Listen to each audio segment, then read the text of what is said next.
Você provavelmente já viu um manhwa ou um mangá e pensou, eu não leria esse, ou algo desse tipo. Comigo não é diferente, tem muitas obras que só de olhar a sinopse ou dependendo da capa, eu já perco a vontade de ler. Às vezes pode ser até por preguiça, mas eu perco. Anteriormente tivemos um vídeo de mangás e manhwas que eu nunca leria, e no vídeo de hoje vamos ter a parte 2 desse vídeo. Antes de mais nada, deixe seu like e, se possível, virem membros aqui do canal, me ajuda pra caramba. E é isso, let's bora! E aí, clã, tudo suave? Estamos aqui para falar de mangá e manhwa novamente. Ao que parece, vocês gostam desse tipo de vídeo, então por que não trazer mais, não é mesmo? Então, o primeiro mangá da nossa lista é Chainsaw Man. Eu não sei se eu falei certo. Talvez seja um pouco polêmico citar aqui, já que é um mangá bem popular. Eu confesso que eu já tentei assistir o anime também e acabei dropando. E aí eu pensei, talvez o mangá seja melhor. Mas antes de eu chegar a ler, muita gente me falou que em certo ponto do mangá fica ruim. E meio que, se quem gosta reclamou, porque eu deveria ir lá e me arrepender de ler também, né? Vamos tá evitando. A história desse mangá é sobre o Denji. Ele é um adolescente que mora com o Pochita, que é simplesmente um demônio da motosserra.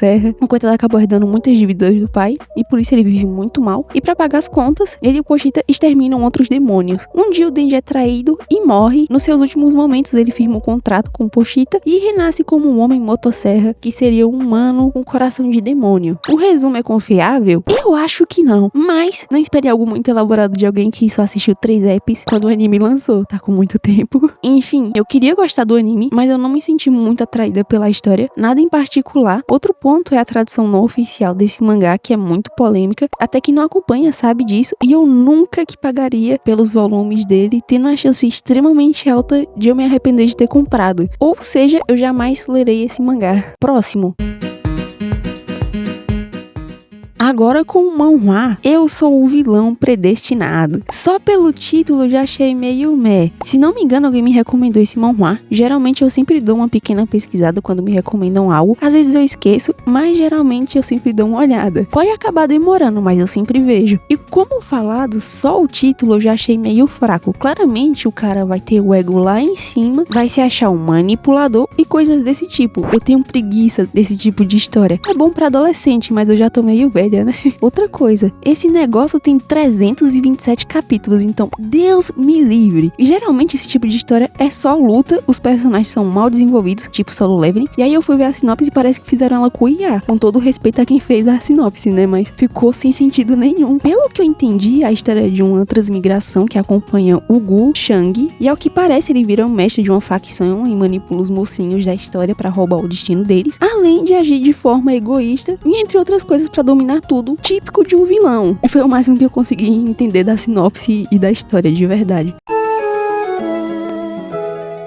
Com o nosso próximo mangá, temos o da Komi-san. Calma, não é que eu não goste da história, muito pelo contrário, eu gosto muito do anime, de verdade. Eu já assisti o que tinha 2 vezes, mas recentemente eu fui dar uma olhada no mangá, porque falaram que tinha finalizado. E gente, 500 capítulos em um mangá de romance. Devem ter enrolado muito pra o Tadano deixar de ser besta e ter ficado com a Komi. Se fosse pra ter lido quando tava lançando, eu encarava, porque eu teria acompanhando, né? Ou seja, se continuar saindo o anime, eu vou assistindo. Mas pra ler o mangá eu não conseguiria. O romance geralmente só demora assim quando a demografia é shonen. Impressionante. Enfim, o anime é sobre a Komi. Ela é considerada muito bonita e admirada por todo mundo. Basicamente, todo mundo é komissexual nessa história, tá ligado? Nessa história. Apesar disso, todo mundo acha que ela é fria e fora do alcance, né? Já que ela teoricamente esnoba o povo, o que não é verdade. Mas a verdade é que ela simplesmente tem problemas de comunicação. Ela quer muito fazer amigos, só que pra ela é muito difícil. E só o nosso querido Tadano sabe disso. Então, durante o enredo, ele vai tentar ajudar a Komi a conseguir 100 amigos. Novamente, a história é muito boa, mas o romance é visivelmente enrolado. E se for pra eu assistir algo com a categoria romance, o mínimo é ter um romance bacana, né? Eu sei que tem um desenvolvimento da Komi e do Tadano, interagir com outras pessoas, mas eu acho 500 capítulos muita coisa. A não ser que sejam capítulos muito pequenos. Aí já muda completamente a situação.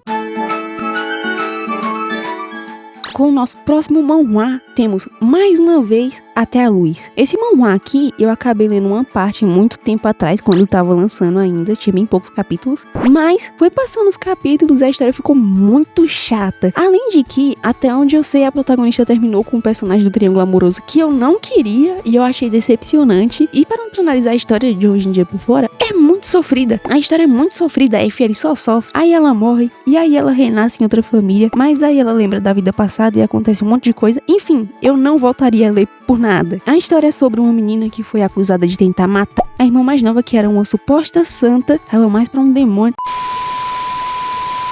Claro que ela não era a culpada, mas não acreditaram nela. Inclusive, essa irmã dela aí, eu não sei não, tá? Ô menininha desgraçada. Como ninguém acreditou nela, ela foi decapitada na frente de todo mundo. E depois da morte, ela acordou como um bebê de outra família importante, tá? Inclusive, além do triângulo amoroso, tem a irmã da protagonista, que é no caso a antiga irmã dela, né? Que é uma miserável. Eu não lembrava disso até fazer esse vídeo. Fiquei estressada só de lembrar o estresse que eu passei lendo. Nunca leria, e é isso.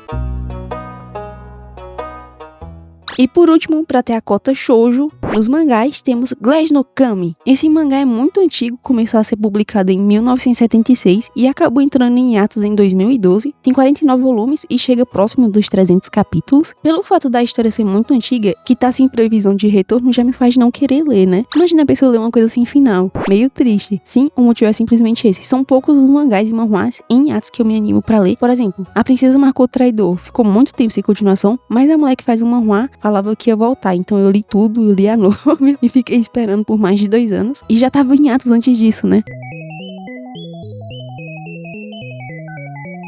E o hiatus desse mangá já tem 14 anos, a história é antiga, as chances de voltar são muito pequenas. A trama segue a Maya Kitajima, uma menina que tem um grande talento para atuação. Durante sua jornada, ela passa por muitas coisas e almeja o papel em uma peça chamada Adeso Carmesim. Essa é uma peça de teatro considerada lendária no mundo desse anime, e muita gente quer o papel, inclusive a rival da nossa querida protagonista. Então, aqui nessa história vamos seguir a jornada da Maya no teatro, né, e nas atuações aí. Esse show já é muito popular ao redor do mundo. Eu acho que não chega a ser tanto aqui no Brasil, porque eu quase não vejo gente comentando sobre. Além disso, tem uma versão de anime. Sendo sincera, tem uma chance de eu arriscar assistir, apesar de não ter coragem de ler um mangá, porque continua sendo um clássico, né? Enfim, só o tempo nos dirá.